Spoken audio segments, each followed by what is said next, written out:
നെട്ടോട്ടം ഓടുമ്പോൾ ഇന്ത്യക്ക് ആത്മവിശ്വാസത്തോടെ നിൽക്കാൻ കഴിയുന്നത് മോദി സർക്കാർ ദീർഘവീക്ഷണത്തോടെ നിർമ്മിച്ച ഈ എണ്ണക്കോട്ടകൾ ഉള്ളതുകൊണ്ടാണ്. സാമ്പത്തിക സുരക്ഷ പോലെ തന്നെ പ്രധാനമാണ് നമ്മുടെ മനുഷ്യ സമ്പത്തിന്റെ സുരക്ഷ. പശ്ചിമേഷ്യയിൽ മാത്രം 1 കോടിയോളം ഇന്ത്യക്കാരുണ്ട്. ഹോർമൂസ് കടലിടുക്ക് വഴി കടന്നു പോകുന്ന ചരക്ക് കപ്പലുകളിലെ ജീവനക്കാരിൽ വലിയൊരു ശതമാനം ഇന്ത്യക്കാരാണ്. അവരെ സംരക്ഷിക്കാൻ ഇന്ത്യൻ നാവികസേന ഇന്ന് അറബിക്കടലിലും ഒമാൻ ഉൾക്കടലിലും സദാസജ്ജമാണ്. ഓപ്പറേഷൻ സങ്കൽപ് പോലുള്ള ദൗത്യങ്ങളിലൂടെ ഇന്ത്യൻ കപ്പലുകൾക്ക് കാവൽ നിൽക്കുന്ന നമ്മുടെ നാവികസേന ലോകത്തിന് തന്നെ മാതൃകയാണ്. പശ്ചിമേഷ്യയിലെ ഒട്ടുമിക്ക രാജ്യങ്ങളുമായും പ്രധാനമന്ത്രി നരേന്ദ്രമോദി വ്യക്തിപരമായ സൗഹൃദം സ്ഥാപിച്ചിട്ടുണ്ട്.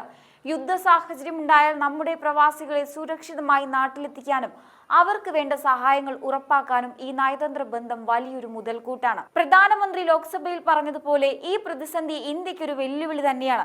പക്ഷേ ആ വെല്ലുവിളിയെ നേരിടാൻ രാജ്യം ഇന്ന് പൂർണ്ണ സജ്ജമാണ്.